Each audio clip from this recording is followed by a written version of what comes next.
Hi, Josh from Gigabytes here. Let's learn how to play Faekin. This is a tiny card game created by Wrath and Leonie Grundler, with really lovely art by Josie Grundler and Jessica Apel. Sorry if I said any of those wrong. This is a social deduction game for 2 to 9 players. The rules are slightly different if you're playing with a small group, but it still works. It only takes about 10 minutes to play, and it's pretty simple once you learn a bit of terminology. Everything you need to know is on 3 cards, front and back, and that includes some ad space and a couple of variant modes. To set up Faekin, you put the 2 special cards, the crown and the dagger, in the middle of the table, and then shuffle the rest of the cards into a deck. The deck contains summer court cards with a golden color scheme and winter court cards with a bluish color scheme, and we go ahead and ignore that and just mix them all together, dealing 3 cards to each player. The rules say that everybody needs to have a mix of summer and winter court cards, at least one of each, so if it doesn't turn out that way, you have to deal different cards until it does. The rest of the cards in the deck are unused and get set aside for the rest of the game. Now, the goal of the game is to figure out which players are secretly on which court so that you can crown the highest ranking player who's on your side and dagger the highest ranking player on the enemy side. That's it in a nutshell, but here's how you figure out who's who and what to guess. First, the cards in your hand determine your court and rank. Look at your hand, and if the highest card is a winter card, you're in the winter court. If the highest card is a summer card, you're in the summer court. If there's a tie, the tied cards cancel and you use the remaining cards instead. Your rank within the court is determined by the face value of your highest card. The highest ranking member of each court at the table is called the heir to their court.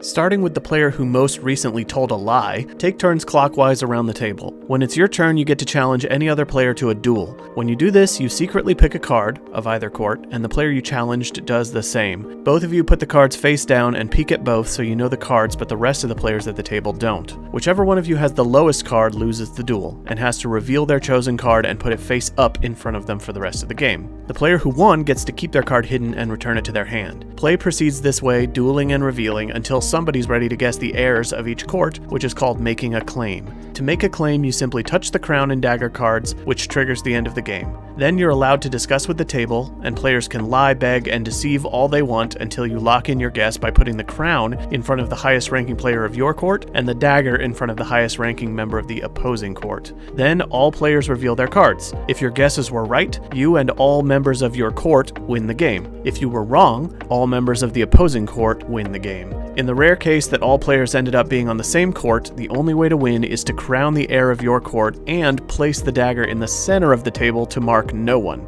That's it. Come find this super slick, beautifully illustrated little game of fey trickery and backstabbery at Gigabytes and play with your friends if you trust them. You probably don't. Thanks for watching. It's Gigabytes.